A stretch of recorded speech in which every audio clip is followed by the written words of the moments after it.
Last time on Quiet Night, the fisherman's story was over. The genie kept his word. The colored fish became people. The city came back.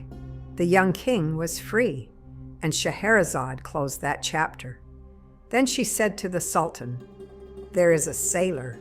He has made 7 voyages, and on every single one the sea tried to kill him." The Sultan said, "Begin." His name is Sinbad, and this is where his story starts. In the great city of Baghdad, during the time of the Caliph Harun al-Rashid, there lived a poor porter named Hindbad. He carried heavy loads across the city every day for whoever would pay him.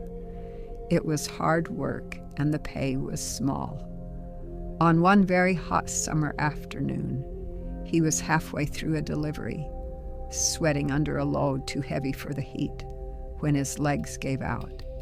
He set his burden down in a quiet, shaded street and sat to rest.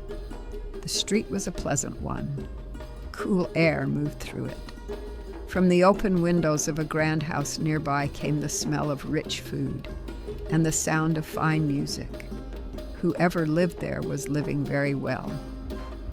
Hindbad looked up at the sky and spoke his frustration out loud. He asked God what the difference was between his life and the life of whoever owned that house. Every day he suffered and struggled just to keep his family fed.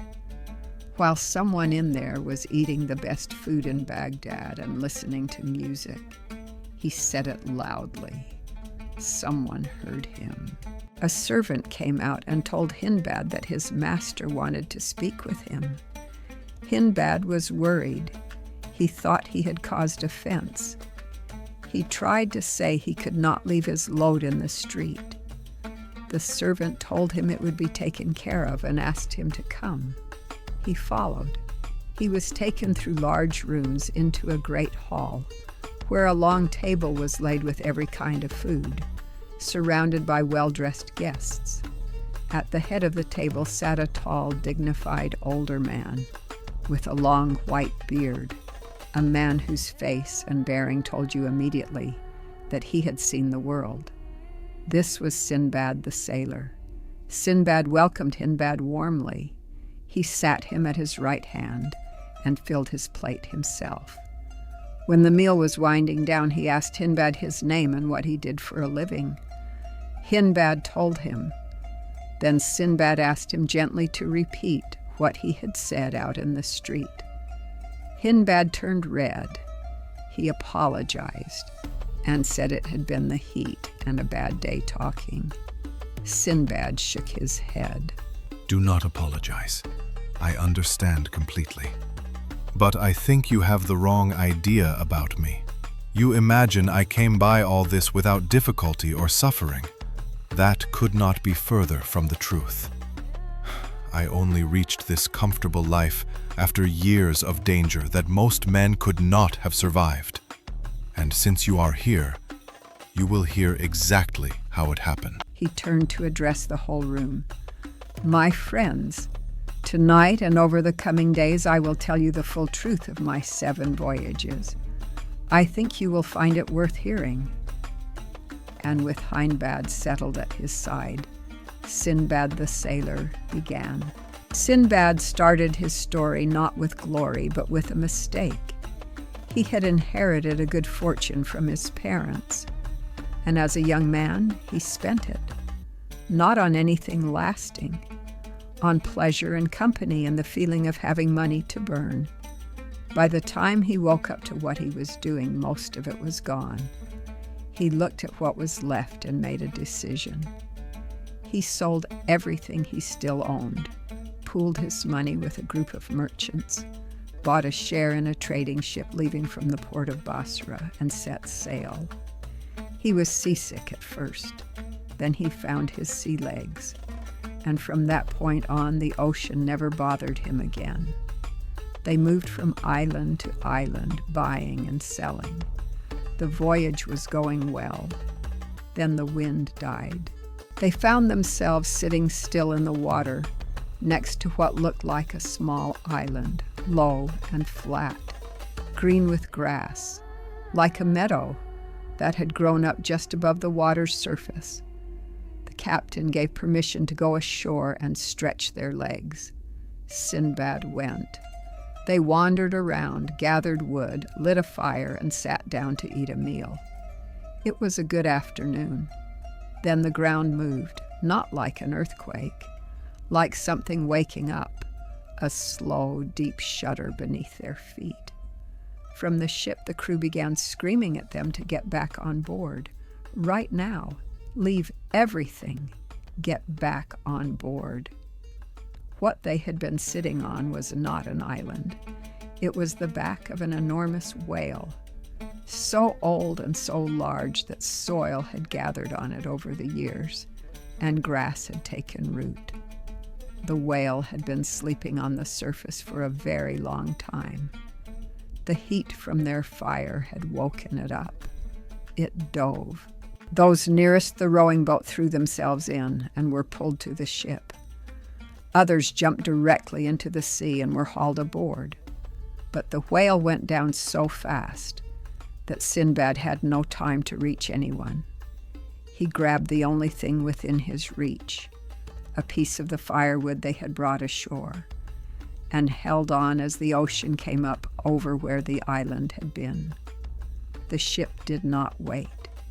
In the chaos of getting people out of the water, nobody noticed Sinbad was missing. The sails went up. The ship moved on. He was alone, in the open sea, clinging to a plank of wood, tossed by waves through the rest of that day and the whole night. He was certain he was going to die. When morning came, he was still alive. The current had brought him to the base of a steep island. The cliffs rose high above the water, but tree roots stuck out from the rock in places. He used them to pull himself up inch by inch until he fell onto the grass at the top, completely spent. He lay there for most of the morning, just breathing. When he could stand, he explored. He found fruit to eat and fresh water. Moving further across a wide open plain, he spotted a horse tied up in the open, and then heard voices coming from underground. A man came up through a hidden entrance in the ground and asked how Sinbad had come to be there. Sinbad told his story. The man told him he was one of the grooms of King Mihraj, the ruler of this island. Every year they brought the king's horses here to graze. They were going back to the king's court the very next morning and told Sinbad to come with them. Without their help, he would never find his way to the part of the island where people lived. The next morning they left, and Sinbad was brought before King Mihraj. King Mihraj welcomed Sinbad, heard his story, and gave him everything he needed. Sinbad spent his time at the king's court, trading and talking with merchants from every part of the world who came through the harbor. Then one morning at the dock, he saw something that stopped him cold. A ship was unloading cargo, and some of the bales on the dock had his name on them. He looked more carefully. He recognized the captain, the same man who had sailed with them when the whale dove. He walked straight up to him. The captain told him those goods belonged to a merchant named Sinbad who had been lost when the whale dived. He had kept them to find the family and give them the money. "I am that Sinbad," said the man standing in front of him. The captain did not believe him. He said it was a lie. He had seen Sinbad go under with his own eyes. But as Sinbad told his story in detail, and as other merchants from the same voyage arrived at the dock and recognized him with shock and joy, the captain slowly understood. He embraced Sinbad and returned every single bale without asking for anything in return. Sinbad chose the finest items from his recovered goods and gave them to King Mihraj as a gift. The king accepted and sent him away with gifts of his own. Sinbad loaded his remaining goods onto the ship and traded his way back to Baghdad. He arrived home with roughly 100,000 gold coins. He bought land, built a house, and settled in.